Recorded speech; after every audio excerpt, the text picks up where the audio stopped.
အဲ့ဆိုဒီချက်တို့က page 507ဆိုပြီးတော့ထည့်ထားတဲ့ဟာပဲလုပ်လိုက်မယ်နော်အဲ့ဆိုဒီချက်တို့ကကိုယ့်ရဲ့ web page ကိုဖွင့်မယ်ဆိုရင် Explorer File Explorer ကိုအရင်သွားမယ် File Explorer မှာဒီချက်တို့ကကိုသိမ်းထားတဲ့နေရာထိသွားမယ်နော်အရင်နေ့ကဟာလေးပဲအလွယ်တုံးလိုက်မယ်နော်ဒါကကြတော့ padding အကြောင်းပဲဆိုတော့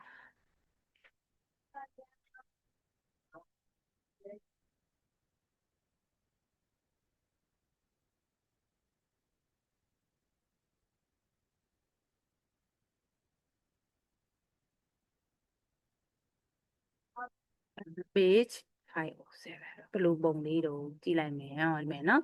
အဲ့ဟာလေးကိုမှသူကဘယ် attribute ကိုထည့်ခိုင်းတာတော့ cell padding ဆိုတာကဘယ် attribute ကိုထည့်ခိုင်းတာတော့ဆိုလို့ရှိရင်ဒီ border table ရဲ့ border ထဲမှာပဲထည့်မယ်နော်အဲ့ဆိုလို့ရှိရင်လည်းသူကဘယ်လိုလေးလုပ်လိုက်တာဆိုရင်ပထမဆုံး table ကိုဘယ်လိုလေးလုပ်မှာတော့ padding ပါတဲ့ဟာမှာသူက table ရဲ့မှာ style မှာနော် style မှာဒီကျတို့ကဒီမှာကြည့်ပါဦးဒီမှာဆိုရင် table ရဲ့ style ထဲမှာပဲ table border style ထဲမှာပဲဘယ်လိုလုပ်လိုက်မှာတော့ဆိုလို့ရှိရင် comma padding လေးရလည်းကြာလာပြီနောက်ပြီးလို့ရှိရင်ပတ်လဲ 25px အဲ့ဆိုရင်ဒီနော်အဲ့ဆိုရင်စမ်းကြည့်လိုက်မယ်ဘယ်လိုလေးပြောင်းသွားတော့နော်လေးကျဲသွားနော်ဒါနော်အဲ့ဆိုဒီကျတော့ဒါဆိုပတ်လဲအတူတူပေါ့ပတ်လဲအတူတူမဟုတ်ဘူးနောက်တစ်ခုပြန်စမ်းကြည့်လိုက်မယ်ဘယ်လိုလေးစမ်းလိုက်မလဲဆိုလို့ရှိရင်ထိတ်က50 px 25နောက်ပြီးရင်50 px အမေလေးစမ်းမွေးကြောင်တော့ဒီလောက်အသေးသေးကြီးမိတာမတွေ့သေးဘူးနော်အဲ့ဆိုရင်ကျွန်တော်ဒီလိုမျိုး ps ဖြစ်သွားပြီ px အဲ့ဆိုရင်ဒီတော့ဒီမှာဆိုရင်ပတ်လဲလေးပြီးမယ်ဆိုရင်ဟာပတ်လဲကဘာလို့ကျင်းသွား50အထိကိုလက်မခံနဲ့အဲ့ဆိုရင်ps ဖြစ်နေလို့ ps ph ကို ps ဖြစ်နေပြန်လုပ်လိုက်မယ်နော်အဲ့လိုပဲနော်အဲ့ဆိုရင်ဒီကျတို့ကဘာလားဆိုရင်ဒီအပေါ်အောက်ကို50ထားလိုက်မယ်ဒီဘေးလေးကို25ထားလိုက်မယ်အဲ့လိုလုပ်တာနော်အဲ့ဆိုရင်နောက်တစ်ခုစီသေးတယ်တဲ့နောက်တစ်ခုကကြတော့လေဘာပြောရအောင်ဆိုရှင်ဒီပတ်လေရဲ့တစ်ခုတည်းကိုဘတ်စုံပေါ့နော်ပတ်လေကိုတစ်ခုတည်းပြောတာရဲ့အမျိုးမျိုးပြောတာရဲ့ဒီနှစ်ခုပြီးသွားပြီးသားခါကြလို့ရှိရင်တဲ့သူကဒီမှာကြီး border spacing ဆို border spacing ဆိုတဲ့ပုံစံမျိုးနဲ့လည်းသိမ်းလို့ရပါတယ်တဲ့အဲ့ဆိုရင်ဒီချက်တို့က style ထဲမှာ border spacing သူထည့်အတိုင်းစမ်းကြည့်ရမယ်ဒီချက်တို့ကဘယ်တက်မှာပဲလဲဆိုလို့ရှိရင်ဘယ်တက်မှာပဲဆိုရင် table ရဲ့ဟာဆိုလို့တက်တောင်မို့ table ရဲ့မှာstyle မှာပဲထည့်BOR D ရ border နော် SP border spacing မှာဆိုလို့ရှိရင်ဘယ်လောက်လဲတော့သူပြောတဲ့အတိုင်း20 px နောက်ပြီးလို့ရှိရင်10 px အဲ့တော့ဒီတော့ဒါကြဘယ်လိုပြောင်းမှာတော့မလေးဒီလိုလေးတွေ꿰သွားပြီနော်အဲ့ဆိုလို့ရှိရင်သူက border ချင်းမှာအဲ့လိုမျိုးလေးတွေ꿰သွားပြီနော် border spacing ပေါ့နောက်တစ်ခါကြာလို့ရှိရင်နောက်တနည်းရှိသေးတယ်တဲ့သူကဘယ်လိုနောက်တနည်းတုံးဆိုလို့ရှိရင် padding တော့မဟုတ်ဘူးပေါ့နော်ဒီလိုမျိုးလေးလည်းလုပ်လို့ရပါတယ်တဲ့ဒီလိုမျိုးလေးလုပ်ဆိုဒီမြအကုန်လုံး꿰သွားတွေ့တယ်နောက်တစ်မျိုးရှိသေးတယ်တဲ့ဒီလိုမျိုးရေးရင်လည်းရတယ် border collapse ခုဆိုဒီကျတော့ဒီလိုမျိုးခုနကလိုမျိုး border space ဒီလိုလိုက်တော့ဒီမှာတစိမ့်တစစီပေါင်း꿰သွားနော်အဲ့လိုမျိုးလုပ်လို့ရတယ်အဲ့ဆိုရင်ဒီကျန်တဲ့သားနဲ့ဒီနေ့က activity တဲ့ဒီမှာဆိုရင်ဒီချက်တို့က21 view ဖွင့်ပြီးလို့ရှိရင်တဲ့ cell padding လေးလုပ်ကြည့်အောင်ခုနဒီချက်တို့လုပ်လိုက်တာအဲ့ဒါပဲเนาะ internet နဲ့ border space table 20 pixel ဆိုပြီးတော့ဒါလုပ်တဲ့ဟာပဲเนาะအဲ့ဆိုလို့ရှိရင်ဒီချက်တော့ဒီမှာဆိုရင်တခုခုဖွင့်လိုက်မယ်เนาะ activity 21 view ဖွင့်မယ်ဖွင့်ပြီးလို့ရှိရင်တဲ့ဗါလဲတော့ pad to have top value က8 button က12เนาะ left က20 right က16เนาะနောက်ပြီးလို့ရှိရင် internet နဲ့ border space ကိုကျတော့ 20px တဲ့အဲ့လိုဒီကျတို့ကဘာပဲပြောဒါလေးလုတ်ဖြစ်အောင်လုပ်လိုက်မှာပေါ့နော် အဲ့ဒါဆိုရင် activities နော် activities 21b ဖွင့်ကြည့်လိုက်မယ်နော်ဒါလေးနော်ဒါလေးဆိုရင်ဒီချေတို့က activity 21b ကိုဒီထဲမှာတော့မရှာမလွယ်ဘူးကိုယ့်အသာကိုဖွင့်လိုက်တော့ open file အဲ့ဆိုရင်ဒီထဲကနေ activity 21b ကိုဖွင့်လိုက်ဒီလိုလေးကြာလိုက်နော်အဲ့ဒါဆိုရင်သူခိုင်းတဲ့အတိုင်းလုပ်ကြည့်မယ်ကွာသူခိုင်းတဲ့အတိုင်းဆိုလို့ရှိရင်ဘယ်လိုလေးတော့7မှာတဲ့ border table ပေါ့ table မှာပဲထည့်မှာနော် margin auto margin left နောက်ပြီးလို့ရှိရင်ပါတယ်တော့padding padding မှာအရင်ဆုံးပါတယ်တော့ top က8 top က 8px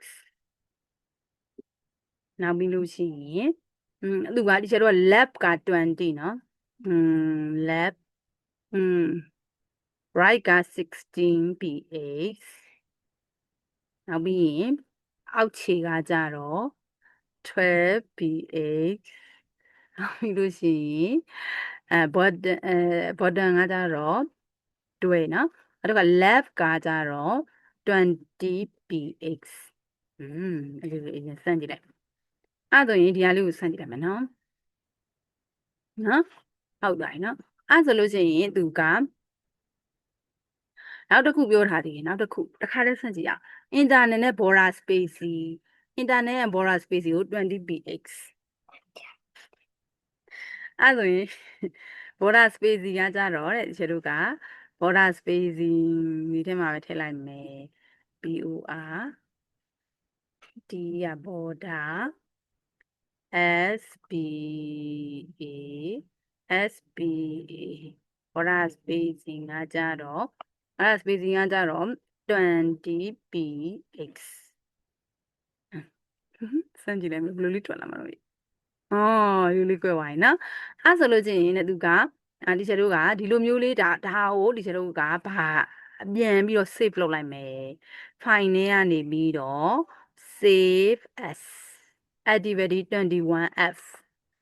နာမည်လေးပြောင်းလိုက်မယ် activity 21f ဟုတ်နော်အဲ့ဆိုရင်ဒီချက်တို့ကလည်းကလေးလက်သားနဲ့ဘာလုပ်ကြမှာလဲဒီနေ့ activity 21k ကိုပြရအောင်အဓိကကတော့ဒီချက်ကတော့ဒါတော့ဒါကိုဘာလို့သိချင်တာတော့ဆိုရင်ဘာလို့သိချင်တာလဲဆိုလို့ချင်းကျွမ်းသွားလိမ့်ချင်တာကွာသိလားဒီ table စောက်တာအဓိကပဲလေသူကတားတို့ကိုအမြဲတမ်းညတော့အပြင် table စောက်ခိုင်းတာအဲ့ဆိုရင်ဒီ table လေးကိုကြည့်အဲ့ဆိုဒီ table နဲ့လိုက်လုပ်ပါလားတူတူ confine ထဲကနေပြီးတော့ save as activity 21k ACDI DIDY activity 21k .html အဲ့ဆိုရင်လည်းဒီကျတို့ကHTML စရေးမယ်ဆိုရင်ဘယ်ကစရေးမှာတော့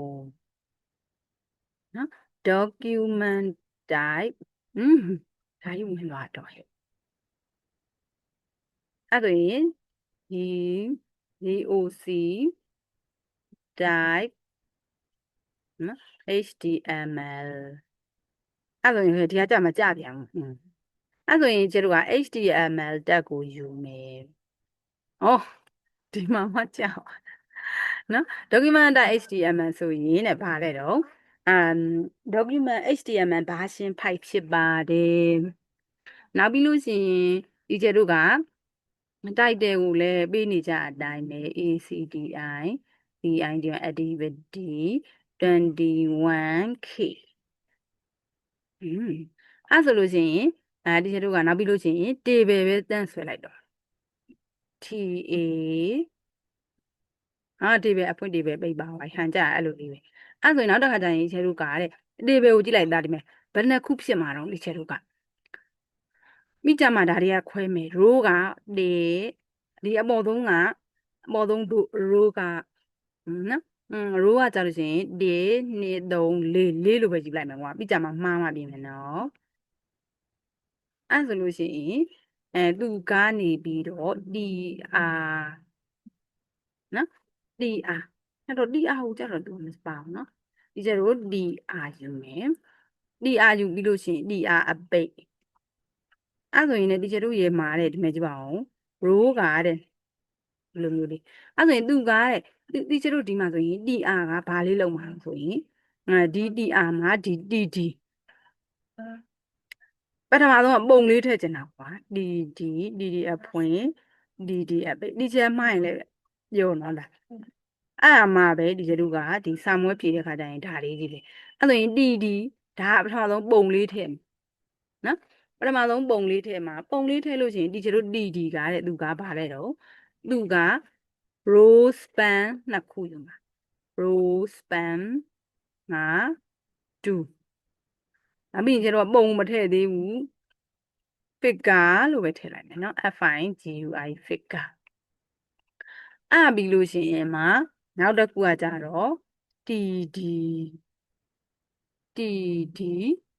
နော်ဒီချက်သက်သက်ဒီမှာကြည့်အဲ့ဒါဆိုရင်ဒီကျတော့ expand ကိုထည့်မှာလားအောက်ကဟာတွေထည့်မှာလားဒီနေရာမှာဒီကျတော့ expand ထည့်လိုက်မယ်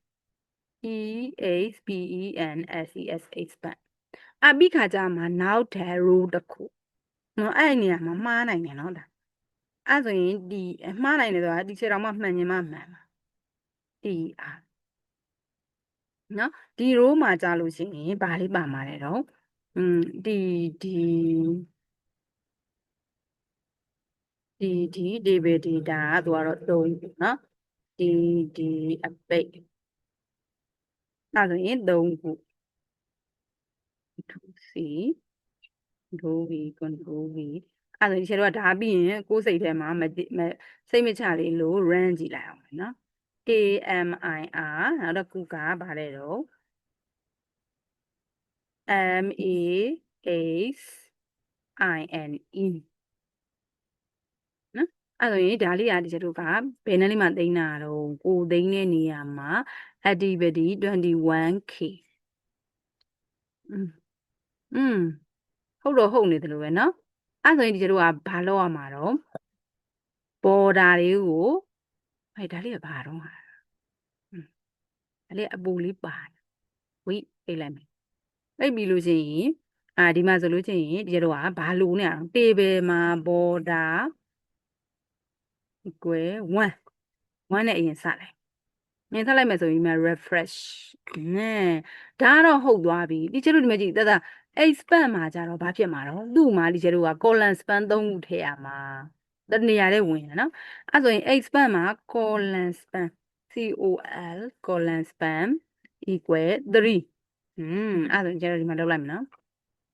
အဲ့ဒါတော့ဟုတ်သွားပြီနော်အဲ့ဆိုလို့ရှိရင်ဒီကျတို့ကနောက်ထပ်ပုံလေးကိုကြည့်မယ်နောက်ထပ် TR ဘယ်နှခုတော့3ခု TR 3ခုထဲမှာဘာလေးတွေပါမှာတော့ TD က4ခုစားပါ TR အဖွင့်ဒီတော့ကကျတော့မခတ်တော့ဘူးเนาะအဲ့ဆိုရင် TR ဟုတ်တယ်မိတ်ဆိုလို့ရှိရင်နောက်တစ်ခုကကြတော့ရှင် TD အဖွင့် TD အပိတ်အဲ့ဒါ TD အဖွင့်တွေကဒီမှာကြည့်ပါအောင် travel ရဲ့ဒီ$162ရဲ့285ရဲ့150ဆိုဒီကျတော့ TD က4ခုပါမှာ control C control V control V 4ခုเนาะ4ခုအဲ့ဆိုအခုကတည်းကတဲ့ဒီချေတို့ကတဲ့ဘာလုပ်လိုက်တော့မှာတော့ဆိုရင်ကြိုတင်ပြီးတော့ row ကဘယ်နှခုတော့ travel ဒါက travel အတွက်နောက်တစ်ခုကကြတော့ဘာအတွက်တုံး hotel နောက်တစ်ခုကကြတော့ food အဲ့ဆိုရင် TR မှာဆိုရင်ဒီချေတော့ပထမဆုံးက TRA V ရ travel နောက်တစ်ခုကမလီတော့ဒါကြီးလက်ဝင်လိုက်တယ်162တက်သမ1.3ညနောက်တစ်ခုကကြတော့ဒေါ်လာ285အရေးတယ်မှာ285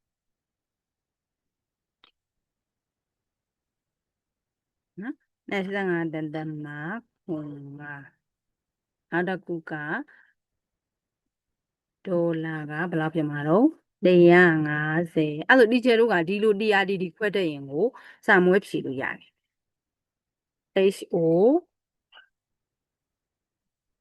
HOTEL hotel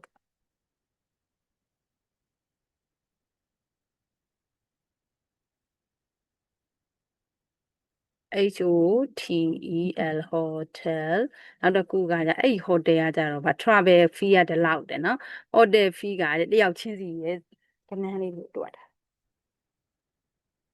တယောက်ချင်းစီရဲ့ကဏ္ဍလေးကိုတွက်ထားတာ hotel fees ကဒီလူကကြဘယ်လောက်ကုန်လာလဲတော့အဲ့ဆိုရင်သူတို့ရဲ့သုံးပုံသုံးနည်းကဒေါ်လာ24စာမိုးရောင်တော့ဒီလောက်လက်ပွင့်တာမှလောက်ပါပါအောင်နော်နောက်ပြီးလို့ရှိရင်ဒေါ်လာ182.40နောက်တစ်ခုကကြတော့ဒေါ်လာပဲ322.00ဟုတ်ပြီနောက်လူကကြတော့တဲ့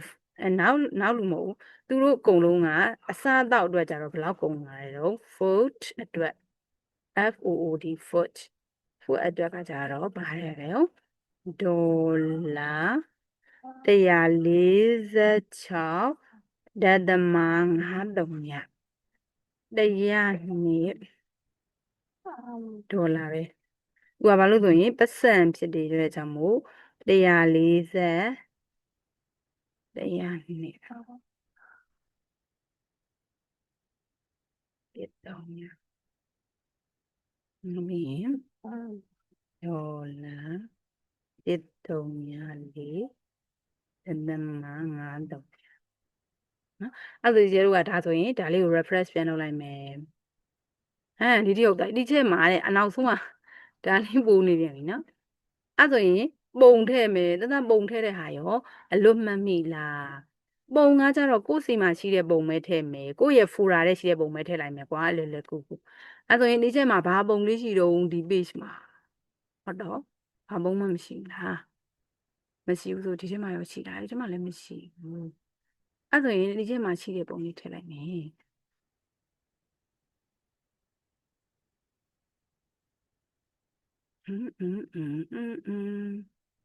ပုံလေးရှာထိုင်တော့ဟန်ကြပါနော်အဲ့လေဒီကျဘာပုံလေးထည့်လိုက်မလို့ဒီဟာလေးထည့်လိုက် control C ဆိုပြီးတော့ဒီကျတို့ကတဲ့ဒီ web page မှာဆိုလို့ရှိရင်ဒီကိုရေးတဲ့ဒီ HTML ရေးတဲ့ folder ထဲမှာပဲပုံကိုတူထားပါတဲ့ဘာဖြစ်လို့လဲဆိုလို့ရှိရင်ဒီ folder နေရာတွေပေါ့ဒီကျကဘယ် folder အောက်ကဘယ် folder အောက်ကနေရေးတယ်ဆိုရင်ငါတော့တဲ့ကွန်ပျူတာထဲမှာကိုကြည့်ရင်တော့အဆင်ပြေတယ်တဲ့တခြားကွန်ပျူတာကနေလှမ်းပြီးတော့ကြည့်မယ်ဆိုရင်ကြရင်မပြေဘူးတဲ့ဘာဖြစ်လို့လဲဆိုလို့ရှိရင်သူကပေါ့နော်ကွန်ပျူတာမှမတူတာတဲ့ web browser တွေကတဲ့ same folder ကိုပဲအရင်ကြည့်လို့ပါတဲ့အဲ့ဒါဒီကျတော့လေဒီလိုနာမည်ကိုမြင်လို့ရှိရင်စာမရေးဘူးဘာလို့လဲစာရင်မှားမဆိုလို့ rename လုပ်လိုက် control C သူကပါတော့ PNG format အဲ့ဆိုရင် PNG format နဲ့ရေးလိုက်မယ်နော်အဲ့ဆိုရင်ဒါကတော့အလွတ်ရလားပုံထည့်တာဖြစ်ကနေရမှာဓာတ်ပုံထည့်မယ်ဆိုရင်ဗါလဲတော့ဒီကျတို့ကဘာတက်တုံးIMG SRC IMG SRC SRC source ကဘာလေးဖြစ်မှာဒီကျတို့ခုနကတော့ပြောတယ်ဘာလို့ဆိုရင် capture.png နော် capture.png ဖြစ်မယ်အဲ့ဒါတခြားမထည့်သေးဘူးဒီလေးပဲထည့်လိုက်မယ်နော်အဲ့ဆိုရင်ဘယ်လိုပုံကြီးတွေ့အဲ့ဆိုရင်ပဲကြည့်ပါအောင်ပုံကြီးကကြီးလွန်းအားကြီးနေတယ်ကြီးလွန်းအားကြီးနေကျတော့ IMG SRC မှာ height တွေ width တွေကိုသတ်မှတ်လိုက်တော့မယ် HEIGHT height ဆိုလို့ရှိရင်ဘယ်လောက်တော့ height မှာဘယ်လောက်ပို့ချင်တာဆိုလို့ရှိရင်ဒီချက်တော့အသေးသေးလေးပဲပုံမယ်100နော်100 ph လားအတော် message တက်နော်အဲ့ဆိုရင် W ဒီချက်တို့ကဒီမှာဆိုလို့ရှိရင် W ဟောတော့ WIDTH width ကကြတော့ဘယ်လောက်တော့ဆိုလို့ရှိရင်စမ်းကြည့်လိုက်မယ်နော်100 px အသိမ့်လိုက်မယ်သိမ့်ပြီဒီမှာကျုံသေးလေးပဲလောက်ချင်တော့သေးပါ E နော်အဲ့ဆိုရင်ねတီချာတို့ကဒီမှာဒီတတဒီပုံနဲ့တိုက်ကြည့်ရအောင်ဒီပုံနဲ့တိုက်ကြည့်မယ်နော်ဒီမှာ ဒီမှာပုံလေးပေါ်တယ် expand အလဲကောင်မရောက်ဘူးဒီနာမည်တွေလည်းအလဲကောင်မရောက်ဘူးကျန်တာတွေကမှန်တယ်ဒီအလဲကောင်ရောက်ချင်ဒီကျတို့ဘာနဲ့ရေးမှာတော့ဒါလေးတွေလေ expand ရဲ့နာမည်လေးတွေကိုအလဲကောင်ရောက်ချင်တာမှတ်မိသေးလားဒီဟာဆိုရင်ဒီဒီကိုအလဲကောင်ရောက်ချင်တာ style တက်နေတယ်မယ်နော် SYLE style နော် style equal test align မှတ်မိသေးလားမင်းည test align မှာ CEND က center အဲ့ဒါဒီချက်ဒါလေးကိုအရင် run ကြည့်လိုက် LEE ကဆိုတဲ့နာမည်ကအလေကောင်ရောက်ရဲ့လားလို့စမ်းလိုက်မယ်နော်အဲ့ဒါဆိုဒီမှာဆိုဒီချက်ရဲ့ဟာလေးမယ်ရွေ့သွားပြီနော်အဲ့ဒါဒီချက်တို့ကအဲ့ style ကိုဘယ်သူလုံးဆိုရင်ကိုရောက်ချင်တဲ့နေရာမှန်သမျှကို copy လုပ်ပလိုက်တော့ဘာဆိုရင်ဒီနာမည်လေးမှလည်းရောက်ချင်တယ်ဒီနာမည်လေးမှလည်းရောက်ချင်တယ်နော်နောက်ပြီးလို့ရှိရင်ဘယ်မှာရောက်ချင်တာတော့ expand ဆိုတာကိုလည်းအလဲကောင်မှာပဲပေါ်ချင်မှာဟာ quick expand မှာလည်းဒီလိုလေးပေါ်ချင်အဲ့လိုဒီတော့ save လုပ်လိုက်မယ်အဲ့ဆိုရင် အဲ့ဆိုရင်ဒီချက်လို့လုပ်တင်တဲ့ဟာလေးကပြီးသွားပြီလောလောဆယ်အထိတော့ပြီးသွားပြီနော်အဲ့ဆိုရင်သူကဘာတွေခိုင်းသေးတော့အဲ့လိုရင်ပုံထည့်တာက IMG SRC ဒီလိုမျိုး table လေးကိုလေတဲ့နော်တတ်လုံးတက်ပြီလားဒါဆိုရင်ဒီချက်တို့ကဒီတစ်ခုပြီးသွားပြီနောက်တစ်ခုကကြတော့လေဒီမယ်ဆိုလို့ရှိရင် plan လုပ်လိုက်အောင်နဲ့ကိုကလေအရင်ဆုံးဒီလိုလေးလုပ်ချင်တယ် plan လားဆိုဒီချက်တော့ plan လုပ်ဆရာမလိုဘူးအမြဲတမ်းလေ့ကျင့်လို့ရှိရင်ရပဲနော်အဲ့ဆိုရင်နောက်တစ်ခုကကြဘာလုပ်သေးတော့ဆိုလို့ရှိရင်နောက်တစ်ခုကကြတော့လေသူကသားတို့စာမေးပွဲရအောင်လို့ရှိရင်လေဒီမှာဆိုရင်တော့သူကဗါတဲ့တော့ဒါလေးကိုထည့်ခိုင်းတာတော့သူကအမြင့်ကြီးကို collapse တို့ပြောနော်ဒီချက်တွေပဲနဲ့ကသူကဘာမှမတူနေရတော့ဒီချက်တွေပဲကနှစ်စာကြီးဖြစ်နေနှစ်အနားတွေကနှစ်ခုဖြစ်နေနော်အဲ့ဆိုရင်သူကဘာထည့်ခိုင်းတာတော့ဒီမြင့်ကြီးကိုဒါလေးတွေကလည်းအလွတ်ရအောင်ကတော့မှတ်အောင်ပါနော်။ဘာလို့ဆိုရင်သူကတဲ့ border style ထဲမှာတဲ့ table ရဲ့မှာ border ကတော့ရှိရဟုတ်တယ်။ style တက်အနေနဲ့နော် style တက်အနေနဲ့ border collapse ကို collapse လုပ်ချင်တာ CO နော် border collapse နော် collapse လုပ်ပြီးတော့ solid line 1ph ပဲတဲ့ပါလေးပဲ solid line solid နော်အဲ့ဆိုရင်သူကborder နောက်တစ်ခုကကြတော့ border ကတော့တဲ့နှစ်ကြောင်းကြီးမဟုတ်ဘူးတစ်ကြောင်းနဲ့မို့ collapse border ကဘယ်လောက်တုံးဆိုရင် solid line ပဲတဲ့ dash တွေပါလည်းမဟုတ်ဘူးဒီမှာနော် solid line အထူကတော့ 1ph ပဲတဲ့အဲ့ဆိုဒီရှိတို့ကဒါဆိုရင်ပုံလေးကိုပြန်ပြီးတော့ refresh လုပ်လိုက်မယ်အဲ့လိုနှစ်ကြောင်းကြားနေရရင်ဒီလိုလေးဖြစ်သွားပြီနော်အဲ့ဆိုအထဲက line တွေကိုလည်းလုံးရအောင်ပါနော်အထက်က line တွေလုံးမယ်ဆိုလို့ရှိရင်ဘယ်မှာတော့အထက်က line တွေဆိုရင်အထဲချင်းကိုတစ်ခုချင်းစီတွေသွားလောက်အောင်ပါနော်border solid 1ph တွေပါလေနေရတာကမှ light ထည့်ရတော့အဲ့ဆိုရင်မကြုံ style ဆိုရင်နေရာတိုင်းမှာဒါကြီးကို light ထည့်ရတော့မှာအဲ့ဆိုရင်ဒီကျတို့ထည့်ကြည့်မယ်ဘာပဲဖြစ်ဖြစ်ကိုကအမှတ်ရကျင်တာဆိုတော့ထည့်မယ်နော် border style အဲ့ဆိုဒီကျတို့ကအကုန်လုံးကို light ထည့်ရမှာလားဒီမှာ style တက်ထဲမှာဗါတဲ့တော့ style border solid 1ph ကိုအကုန် light ထည့်ရမှာ border solid 1ph ဒီမှာထည့်ကြည့်လိုက်မယ်ကွာ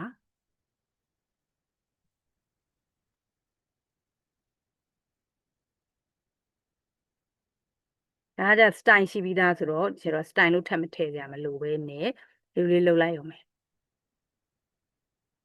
အဲ့ဒါသူတို့ကတော့ဟုတ်သွားပြီပေါ့နော်ဟုတ်သွားပြီဆိုလို့ရှိရင်ဒါပဲတကယ်တမ်းကြတော့ဒီတစ်ခုပထမဆုံး LEE ကတော့လွဲနေနော်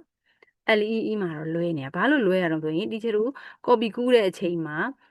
မှားတာနေမှာနော်ဒီလား center line border solid ဒီမှာကြည့်ဒီချက်တို့ကဒီမှာဒါလေးကြံခဲ့တာနော်ဒီမှာကော်မာလေးကြံခဲ့တာအားကြောင့်မို့ဒါလေးဆိုအမှားပြင်ရတယ်မဲဆို LED လေးလည်းဟိုဖြစ်သွားပြီနော်အနားလေးဖြစ်သွားပြီအဲ့ဆိုလို့ရှင်ဒီကျတို့ကဘာလေးလောက်ရတော့မှာတော့နဲ့ကြံတဲ့ဟာတွေကိုလည်းလှုပ်ချင်တယ်ဘယ်လိုလုပ်ဆိုရင်ဒီကျတို့ IMG ထည့်ထားတဲ့တက်မှာလေဒီကျတို့ကဘာထည့်ရမှာတော့ style border နော် style border solid ဒါကြတော့ခြေတို့ကဘာဖြစ်လို့အဲ့လိုထည့်ရတာတော့သူ့မှာ style တက်မထည့်ရသေးလို့ အစအဆုံးရဲ့ 1px အဲ့ဆိုကျတို့ကဒါဆိုရင် run ကြည့်လိုက်မယ်သိကြတာပေါ့သူကအနာလေးကွတ်သွားပြီနော်အဲ့ဆိုရင်ကျတော့ဒါနောက်တစ်ခါတည်းကကျတော့ကျတော့ဘာမှကို travel တွေဘာတွေကဘာ style မှမထည့်ရဘူးဒီမှာတွေ့လားအဲ့အကြောင်းမို့အကုန်လုံးဒီမှာပဲထည့်သူဒီမှာပဲထည့်မယ်ဆိုရင်တဲ့ tr မှာထည့်လို့မရအောင်နော်ဒီမှာဒီမှာပဲအကုန်လိုက်ထည့်အောင်လက်တော်ဝင်နဲ့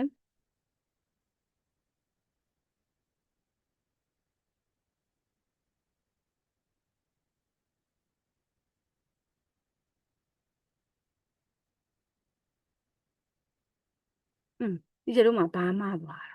မှားတယ်ဒီမှာဆိုရင် copy ကူးခဲ့တာဒီလိုမျိုးဟာလေးမပါလို့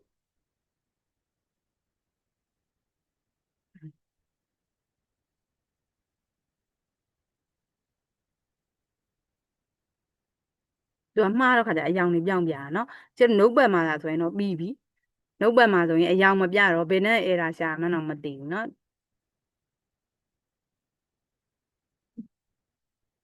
ညံညင်လို့မှကူးပါတယ်ဆို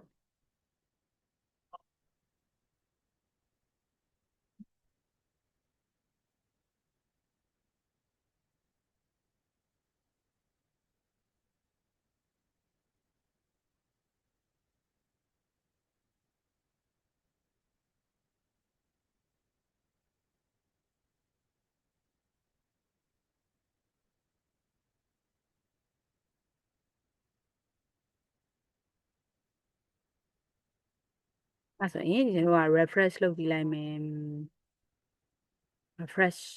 အဲ့ဆိုရင်ဒီမထည့်ရသေးတဲ့ဟာလေးတွေပဲကျန်မှာတော့တယ်တဲ့ထိုးစီ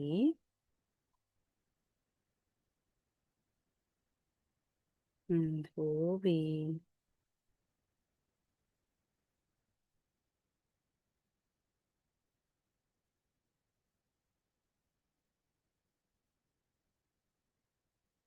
အဲ့ဆိုရင်ဒီ border လေးကဟန်ကြသွားပြီနော်အဲ့ဆိုလို့ရှိရင်ねဒီခြေတို့ကအဲ့ဆိုရင်ねဒီလိုမျိုးလေးစမ်းရရတော့မှာနော်စမ်းရရတော့မှာဆိုတော့ခါကြတော့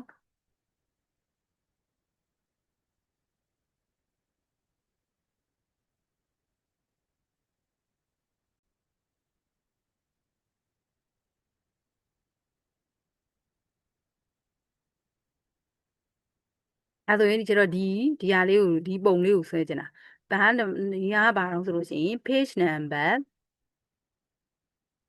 517အဲ့ဆိုရင်ဒီပုံလေးအရင်ဆွဲလိုက်မယ်စာမွဲရောက်ရင်ဒါတွေပဲဆွဲခိုင်းလို့မို့ file နဲ့ကနေပြီးတော့ new file နဲ့ကနေပြီးတော့ control s လုပ်လိုက်မယ်နော် page number page number ဘယ်လောက်တုန်းဆိုလို့ရှိရင်517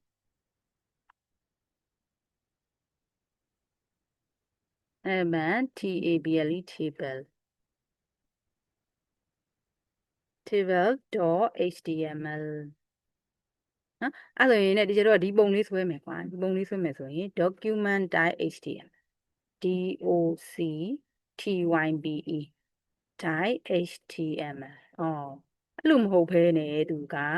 html လို့ရေးလိုက်ရင်ခါလေးကြာမယ်နော်သူကအဲ့လိုရေးမယ် html ရနော်အဲ့ဆိုလို့ချင်းဒီကျတို့ကဘာလေးလုပ်လို့ရတော့ဘာလို့ရဆိုရင်ဒီကျတို့က table ပဲအရင်လုပ်လိုက်မယ်နော် table table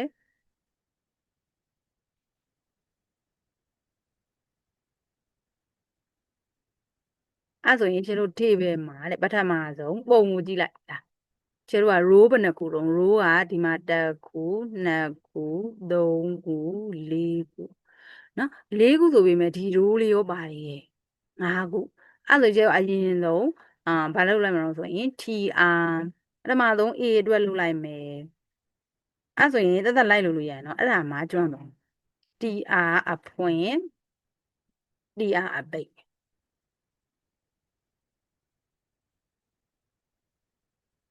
အဲ့ဆိုပထမဆုံး tr မှာဆိုရင်တော့ဘာလေးရှိရတော့ဆိုရင် td td မှာဆိုရင်ကြည့်လိုက်ရုံနဲ့ a ကဘယ်လိုဖြစ်နေတာတော့ a က row span 2ခု A က row span 2ခုအဲ့ကြောင့်မို့ဒီတို့က A လို့ရေးလိုက်မယ် row span အဲ့ဆိုရင်သူက row 2ခုစာနေရာယူထားလို့ row span equal to နောက်ပြီးအောင်ဒီချက်တို့ကတဲ့မျက်စိမလဲနဲ့နော်သူ့ရဲ့နောက်ထပ် dd က b နောက်ထပ်ဟာ dd က b သူက column span ဘယ်လောက်ယူထားတာတော့ column span က3ခုယူထားတာနော် b လေးရေးမှာနော်ဒီချက်က b ရေးလိုက်မယ် b ဆိုရင်သူ့ရဲ့ column span ကဒီမှာကြည့် b ရဲ့ column span က1 2 3အဲ့3ခုယူနော်3ခုယူရတဲ့ခါကြလို့ရှိရင်ဒီတိကတော့ဟုတ်သွားပြီနောက်ထပ်မှာဒီရှယ်တို့က tr နောက်ထပ် row ကကြတော့ cde နော် tr အပွင့် tr အပိတ်အဲ့ဆိုရင်နောက်တစ်ခါကျရင်ဒီတို့ကဘယ်လောက်ဖြစ်မှာတော့ td ဒီဟာတွေကတော့သူကဘာမှမယူထားဘူးသူကပုံမှန်ပဲအဲ့ဒါ td အပွင့် td အပိတ်အဲ့ဆိုဒီတို့က3ခု cde ရတူပါနော်3ခုယူလိုက်မယ် control c သူကဒီလိုလေးလေ့ကျင့်ပေးမှပို့ပြီးတော့မှတ်မိလို့ပေါ့နော် c d e အဲ့ဆိုရင်ဒီတိကဟုတ်သွားပြီနောက်ဟာတွေကြတော့တဲ့ဒီတို့ကဒါလေးပဲ copy ပြလိုက်မယ်နော်ဟာကြရင်ဘာပဲဖြစ်တော့တာတော့ tr လေးက4ခုဖြစ်သွားတာအဲ့လိုလေးနော်4ခုဖြစ်ပြီးလို့ရှိရင်ဒီတို့ကဒီကြားထဲမှာfgh ဆိုင်နေလိုက်ဖြစ်လိုက်ဒါဆိုရင်ဒါကျွန့်သွားရင်ဒီတို့ကစာမွဲရောက်လို့ရှိရင်အမှတ်တွေကဘာမှပူရမျိုးတော့3ခုအဲ့ဆိုဒီတို့ပထမဆုံးပါတော့ f g h i ကျန်တဲ့ဟာက IMG SRC ပုံထည့်ပါညာဘာမှမဖြစ်ဘူးကလေးလေးတွေကဘယ်ဟာမှမရတော်တော်နဲ့မမှတ်မိကြအောင်ဆိုရင်ဒီလိုခွဲတဲ့နေရာမှာမျက်စိလေတာအဲ့ကြောင့်မို့ဒီချက်review ပြန်ခင်ဒီဟာလေးပဲလုပ်လိုက်တာเนาะ N O P Q အဲ့ဒါရဒါလေးကိုလုပ်လိုက်မယ်เนาะအဲ့ဆိုရင်ဒီထက်ကနေပြီးတော့ဒီချက်တော့ဒီဟာကိုဘယ်လိုသိမ့်ထားအောင်ဆိုရင် page number နဲ့သိမ့်ထားတာ P နဲ့စားတဲ့ဟာပါเนาะဒီမှာမှတ်ထားရpage number 51အဲ့ဆိုရင်ဒီချက်ပုံကတိုက်မလို့ပါဆိုနေမှာဘယ်လိုဖြစ်သွားတာတော့တိုက်မလို့ပါဆိုနေမှာဒီချက်ဘောရာမထည့်လိုက်ရသေးဘူးเนาะအဲ့ဆိုလို့ရှိရင်တဲ့နောက်တစ်ခုကကျတော့က table တက်မှာဘောရာ BOR ဘောရာညီညာချင်း1အဲ့ဆိုရင် refresh လုပ်လိုက်မယ်ဒါဆိုဒီလိုပုံလေးအဲ့ဆိုဒီချက်ရဲ့ net ကိုပုံနဲ့တိုင်မယ်တူလား A B C D E F G H ဆိုင်တူတယ်เนาะအဲ့ဟာမျိုးအခြေခံလုပ်တဲ့ဖို့ကအရေးကြီးဆုံးပါတဲ့အဲ့ဒါကြောင့်မို့ပြောတာเนาะအဲ့ဆိုလို့ရှိရင်တဲ့သူက border ကလည်းတဲ့သူကထပ်ပြောထားသေးတယ် border ကတဲ့ဘာလို့ဆိုလို့ရှိရင်ဒီမှာဆိုလို့ရှိရင်သူက border solid 1ph ကိုလိုက်ထည့်ထားတာဒီချက်တို့လို့နှစ်ခုလုံးမပြောင်းခြင်းဘူးနောက်ပြီး caption ကဗါလဲတော့ setting နော်နောက်ပြီးလို့ရှိရင်သူက t body ဆိုပြီးတော့ t body ဆိုပြီးတော့သုံးထားနော် t body မှာဆိုရင်သူက style border ဆိုတဲ့ဆိုရင် cde CDE ကို TH တွေနဲ့လောက်တာเนาะ CDE ကဘာလို့ဆိုရင် CDE ကသူကဘိုးလက်တာဖြစ်နေတာ။ဘာလို့ဆိုရင် TH နဲ့သုံးထားလို့နော်နောက်တစ်ခုကကြတော့ဒီကျတို့ကဒီဟာပရော AB เนาะသူက AB ရောလုပ်ပေးတာเนาะသူက AB မှာဆိုလို့ရှိရင်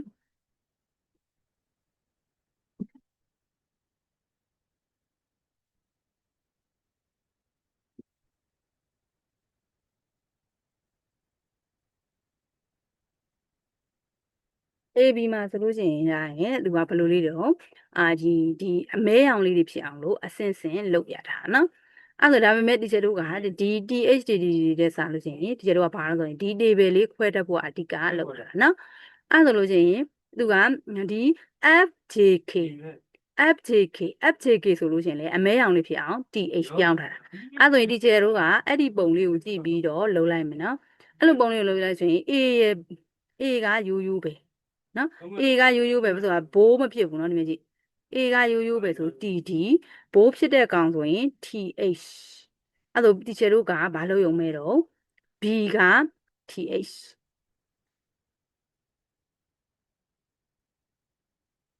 နောက်တစ်ခုကကြတော့ CDE DHD ကြီးပဲ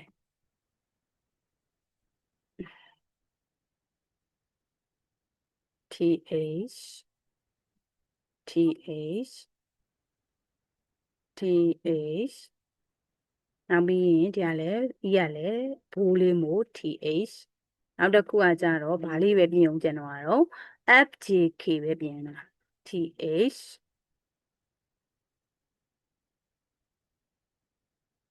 TH နောက်ပြီးလို့ရင်ခုနန်လိုပဲသူကဒီချက်တလောက်ပဲလုပ်လိုက်မယ်เนาะအချိန်နေတိုင်းကုန်အောင်ဆိုလို့မို့အဲ့ဆိုရင်သူကခုနတော့လိုပဲဒီဘော rose span က1 column span ဒီ table မှာဘာလို့ဆိုဒီမြင်းကတစ်ချောင်းနဲ့ချင်းဒီချက်တော့ဘယ်လိုရေးမှာတော့ border collapse ဆိုပြီးရေးမှာเนาะရေးပြီးအထဲတွေကိုလည်း TD တိုင်းမှာဗာလိုက်ထည့်ရမှာတော့ style border solid 1px table မှာလည်းဗာထည့်ရမှာတော့ table တက်မှာcollapse border style collapse နောက်ပြီးလို့ရှိရင် style border solid 1px အဲ့ဒါလိုက်ထည့်ရလိုက်ထည့်လိုက်ရှင်ဒီပုံစံနဲ့ထွက်သွားပြီလို့ရှိရင်လည်းသူကပြီးကြမှာ ABCD နေရာကိုဒီလိုလေးထည့်ပါတဲ့အစင်ဒါကိုခုနကရေးတဲ့ဟာကိုတင်ပေးတဲ့ခါကြလို့ရှိရင်တီချာတို့ကဒီမှာလေးကြားလို့ရှိရင်เนาะတဲ့ဒီမှာအဲ့တော့သကျွမ်းမိသားနေမှာเนาะဒီမှာဆိုရင်style ငါဟုတ်တယ် img src ဒါတီချာကတော့တီချာပုံကကြတော့ဗါတယ်တော့ capture တော့ png အပြီးချင်းဒီ ALD လေးကလည်းတကယ်လို့ပေါ့နော်အဲ့ထဲမှာပုံမတွေ့ဘူးဆိုရင်တော့မှဒီဘာကဘာပုံလေးပါဆိုပြီးတော့အညွန်လေးစလေးထည့်ကြတာ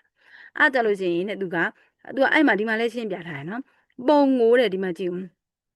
ပုံကိုတဲ့ဒီမှာဆိုထဲလို့ရှိရင်ဒီလိုမျိုးဓာတ်ရိုက်ပေါ့ဒီတက်တဲတော့ JPG လို့ပဲထည့်ဒီလိုဖိုတာအောက်ဆင်းနေစီတွေပိုင်းနဲ့သွားမလုံးနဲ့တဲ့ဘာလို့ဒီမှာရေးထားတာဘာလို့ဆိုလို့ရှိရင်no absolute reference တဲ့အဲ့လိုမျိုးမဟုတ်ဘူးတဲ့တခြားကွန်ပျူတာကနေလှမ်းကြည့်လို့ရှိရင်ဒီလို reference တွေသွားနေရင်အဆင်မပြေဘူးတဲ့ browser က same folder ကိုပဲစစ်လို့ပါတဲ့တကယ်လို့ company logo ဆိုပြီးတော့သတော့သိပြီးသားနေမှာနော် company logo လို့ဒီမှာကြည့်ဒီမှာပေါ့သူကရေးထားတာ ALD မှာအဲ့ဆိုရင်တကယ်လို့တဲ့ဒီ folder ကိုသွားပြီးမယူနိုင်လို့ web page ပေါ်မှာမပြနိုင်ဘူးဆိုရင်ဒီမှာပုံလေးနဲ့ပုံကတော့မပြနိုင်ဘူးစာလေးပေါ်မှာ company logo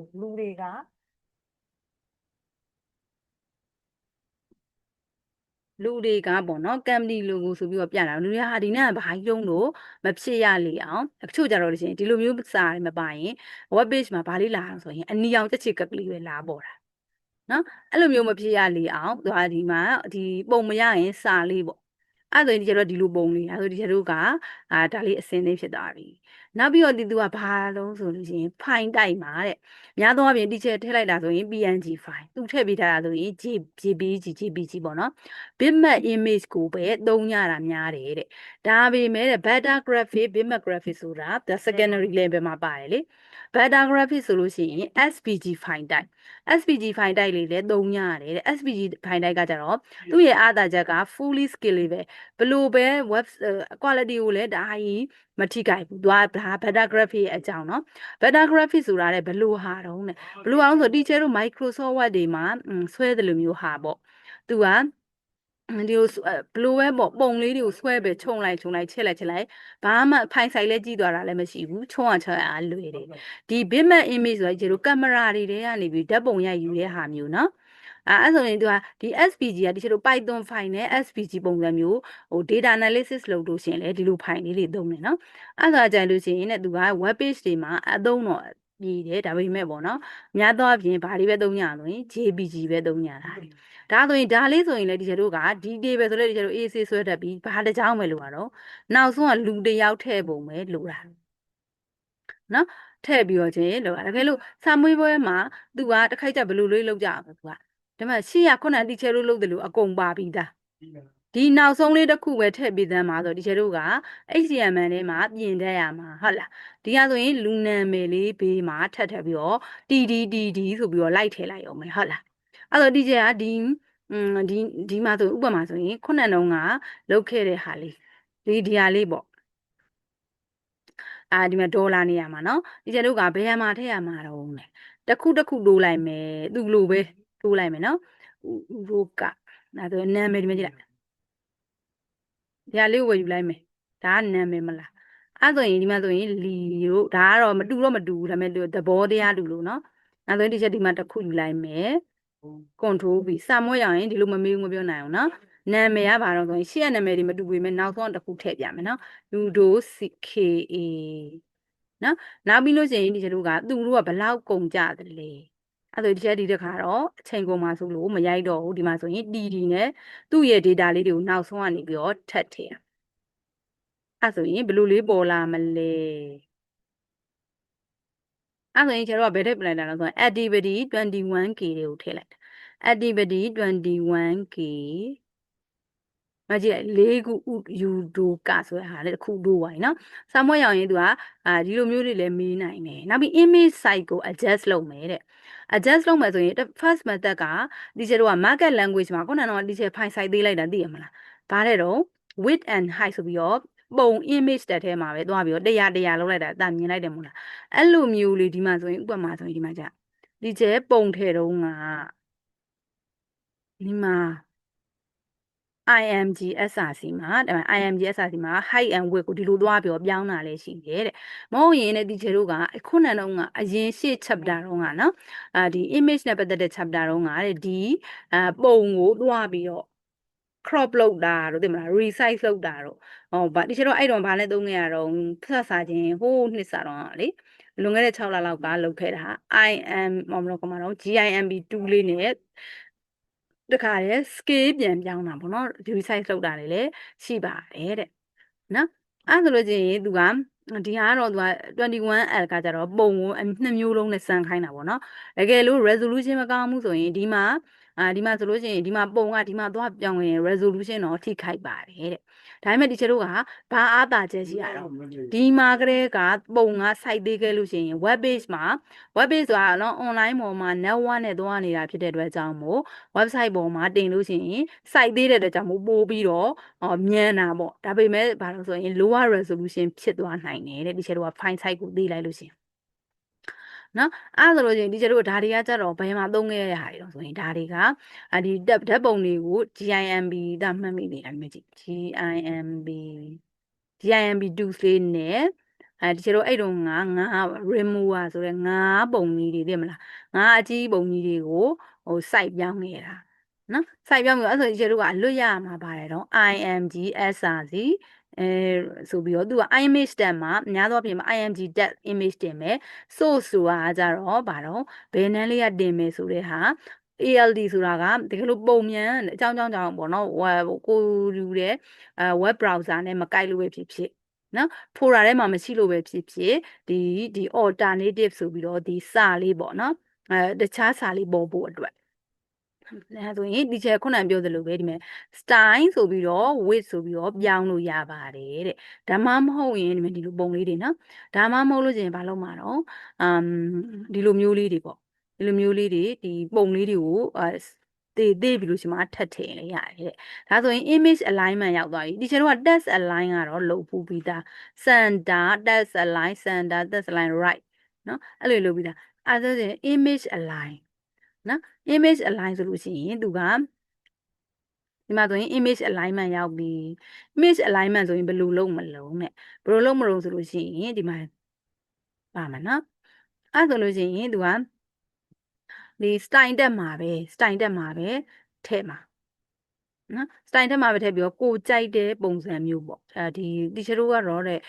float လုပ်ပါနော် float မှာဆိုလို့ရှိရင်ဒီကြိုက်တဲ့လူမျိုးလေးအဲ့ဆို column span နဲ့ h1 image alignment ဆိုပြီးတော့ထည့်လို့ရပါတယ်တဲ့အဲ့ဆိုရင်သူကဒီမှာတော့ဒီစာအုပ်ထဲမှာတော့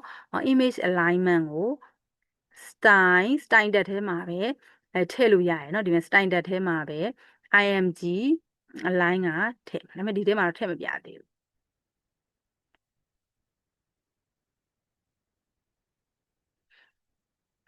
အဲ့ဆိုဒီကျတော့ image ကိုထည့်မယ်ဆိုရင်အလွတ်ရမှာ img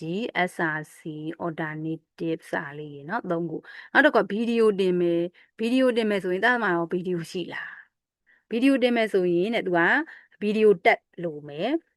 နော်နောက်ပြီးလို့ရှိရင် source နောက်ပြီးလို့ရှိရင်အမျိုးအစား MP4 ဒါမှမဟုတ်ပါတော့ဗီဒီယိုအဲ့လိုမျိုးတစ်ခါတည်းရေးပြရမှာနော်ရေးပြရမှာဆိုတော့ဒီမှာကြည့်သူကရေးတဲ့နေရာလေးပါတယ်ဒီမှာဆိုရင် ဒီမှာဆိုလို့ရှိရင်ဗါလဲတော့ပထမဆုံး video tab original width and height နောက်ပြီးတော့ controls ဘယ်လို control လုပ်မှာတော့တဲ့ control လုပ်လို့ရှိရင်တကယ်လို့ပုံကမပေါ်ခဲ့ရင်ဘယ်လိုပြရမှာတော့ your browser does not support ဆိုပြီးပြရမယ်တကယ်လို့မဟုတ်ဘူးပေါ်မယ်ဆိုရင်တော့ source ကဒါကတကယ်လို့ပုံလို့ပဲ source src အဲ့ဒါဆိုဒီကျတော့ video tab ဆိုရင်2မျိုးနေတာ video ရဲ့ source ရဲ့ so src နောက်က mp4 type ကပါတော့ mp4 video ဒီပြင်းဆောင် mp4 เนาะအဲ့လိုမှပဲသူကပေါ်တာဒီနေ့လေးကဗီဒီယိုမြင်ဆောင် mp4 ကိုမမှန်ရင်လေဗီဒီယိုကြီးကမပေါ်ဘူးအဲ့ဆိုဒီလောက်ပဲလားတဲ့ control ဆယ်နောက်မှာဘာအထူးထည့်လို့ရသေးတော့ auto play loop mute တချို့ကကြတော့ auto play ဒီပုံကြီးကသူ web page ဖွင့်လိုက်တာ ਨੇ တခါတည်းပေါ်နေတာတကယ်လို့မဟုတ်ဘူးကွာမဟုတ်ဘူးauto play ကိုမထည့်ထားဘူးဆိုလို့ရှိရင်ဘာမှဒီတိုင်းကြီးပဲရက်နေတာပုံကြီးအပြင် mute တက်ဆိုလို့ရှိရင်အတန်ကတော့မထွက်သေးနဲ့အောင်နဲ့နော်အဲ့လိုပုံစံမျိုး control နေရာကနေထည့်တာပေါ့နော်ထည့်တဲ့အခါကျလို့ရှိရင်ဒီချက်တို့ကအဲ့ဆိုရင်ဒီမှာဒီချက်ဒီမှာရှိတဲ့ဗီဒီယိုလေးတစ်ခုနဲ့စမ်းထည့်ကြည့်မယ်ဘယ်နဲ့လေးထည့်လိုက်မလဲဆိုလို့ရှိရင်တဲ့ဒါဒီ website မှာပဲထည့်ကြည့်လိုက်မယ်နော်ဒီ website မှာပဲC နေရာလောက်မှာထည့်ကြည့်လိုက်မယ်C D ဆို G ပေါ့ G နေရာလောက်မှာထည့်လိုက်မယ်ထည့်မယ်ဆိုရင်ဒီချက်စီမှာတော့ဘာရှိမှရမှာလို့ဆိုရင်ဗီဒီယိုဖိုင်လေးတစ်ခုတော့ရှိမှရဒီဗီဒီယိုဖိုင်ဆန်းလို့ရတယ်လှလှပဘယ်လိုခေါ်မှာတော့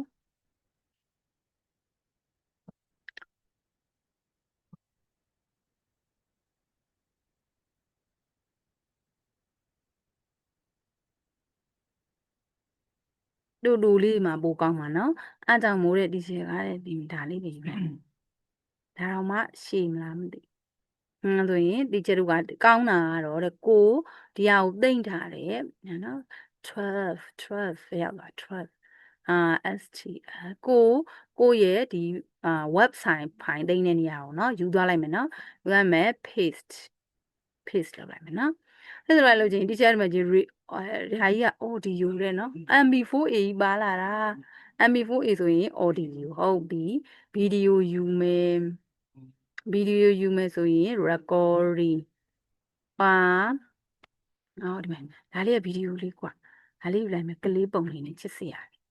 အဲ့ဒါရင်ဒီမှာကြည့်အောင် for my class STL တဲ့က chapter 21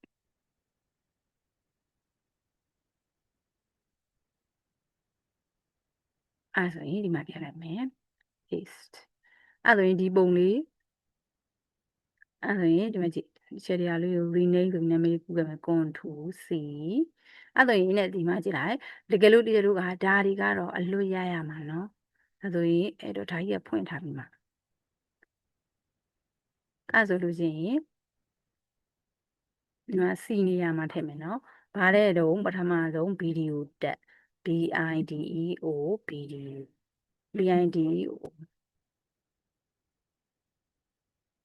ဗီဒီယိုတက်ထဲမှာဗာထဲမှာတော့သူကပေါ်ခြင်းနဲ့ width ကဘယ်လောက်တော့ width width သူက ph တောင်မလို့เนาะသူက400နောက်ပြီးရင် HIGHD height က224တဲ့နောက်ပြီးရင် auto play web page ကဖွင့်လိုက်တာနဲ့ AU auto play ဖြစ်ရမယ် auto play ဖြစ်ရမယ်တဲ့နောက်ပြီးရင် looping ပတ်နေရမှာနော်ဘာလို့လဲဆိုရင်သူကပိတ်သွားတယ်မရှိရဘူးပေါ့နော်အဲ့ဆိုရင်သူကအဲ့မှာလည်းအပြောင်းလဲကဘာပုံလေးပေါ်ချင်တာတော့နဲ့ဗီဒီယိုတက်ပိတ်လိုက်အောင် BIDOBDU ပိတ်ပြီးရှင်ပေါ်ဝင်တကယ်လို့မြန်တယ်ဒီချက်ဟာကဒီချက်တို့ရဲ့တဲ့ browser နဲ့မကိုက်ဘူးဆိုရင် browser does not support this type of BIDOBDU နော်အဲ့ဒါပြီးကြလို့ရှင်ဒီချက်တို့က source ကိုထည့်တော့မယ် src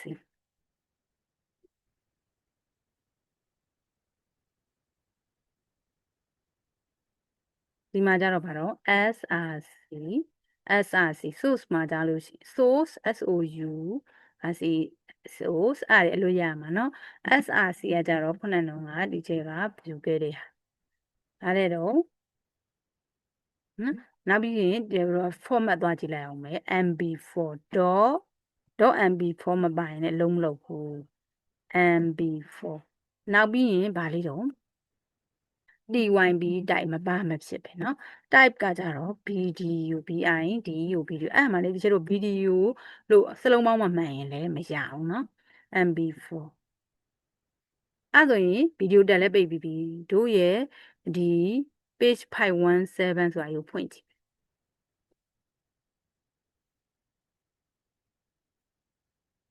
နိုင်မတက်ဘူးဘာလို့အဲ့ဆိုရင်ကျွန်တော်ဒီမှာဆိုရင်ဒါကဘယ်လိုသင်လဲ 517 db အဲ့ဆိုရင်ကျွန်တော်က td ထဲမှာ video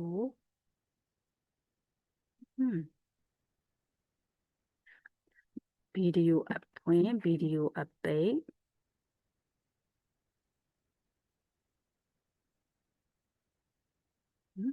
မလေးရ your web browser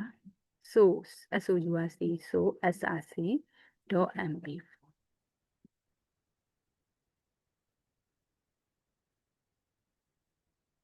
auto play loop vid ကိုဗီဒီယိုအပိတ်နော်ဒီမှာကြရင် td အပိတ်ဘာလို့တက်တာ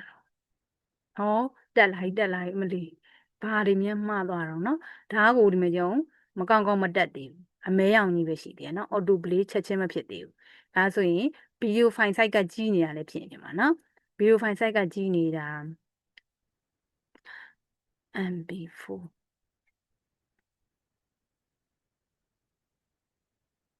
type video mp4 source က src အဲ့ဆိုလို့ရှိရင်ねတက်တော့တက်တယ်ဒီမှာကျတို့ရဲ့ဗီဒီယိုလေးကကြီးနေလို့ဖြစ်ပါနော်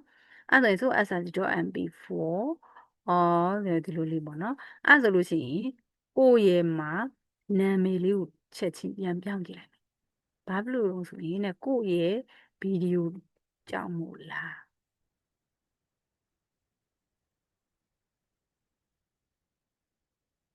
ခုနဒီချက်ကူခဲ့တဲ့ဟာဒီကိုမရောက်ဘူးထင်တယ်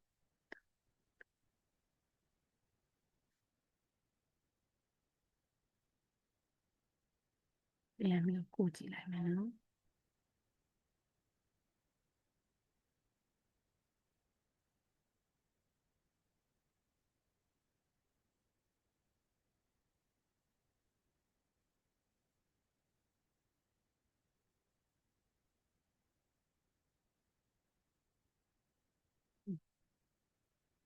ဒါလေးနဲ့စာထုတ်ကြည့်လိုက်မယ်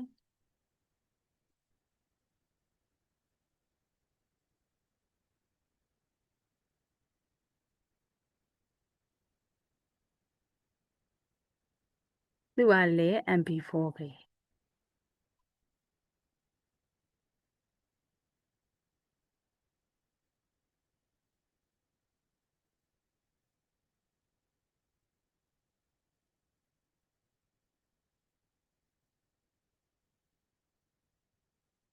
အဲ့ဆိုရင်တော့မှန်တယ်ဒါပေမဲ့တစ်ခုခုပေါ့နော်ဂျားထဲမှာဒီချက်တို့မှာဘာလေးမှားနေတော့ပေါ့နော် type html bind video အဲ့ဆိုရင်ကျွန်တော်တစ်ချက်တော့ပြန်တိုက်ကြည့်လိုက်မယ်အမှန်ကတော့တဲ့သူက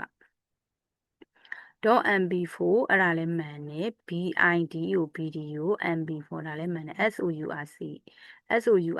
source မှာဆိုရင်လည်း bid ကို video weight က400 height က224 AUD ကို auto play loop mute နော်အဲ့ဆိုလို့ရှိရင်ဒီချက်တို့ကတဲ့အဲ့ဆိုရင် auto play တွေဘာတွေမလုပ်ဘဲနဲ့ဘယ်လိုလုပ်လိုက်မလဲ controls ပဲထားလိုက် controls တကယ်လည်းမဲမဲကြီးမဒီမှာအခုမှပေါ်လာတော့တယ်နော်အဲ့ဆိုဒီမဲ့ဆိုရင် auto play မဟုတ်နေဘူးအဲ့ဆိုချေတို့ကတဲ့ဒီမှာစောက်ထည့်အတိုင်းရေးပြီးမယ်တခါလေနေမကြည့်သူတော့မှမှားတယ်နော် control နောက်က auto play ထည့်ကြည့်လိုက်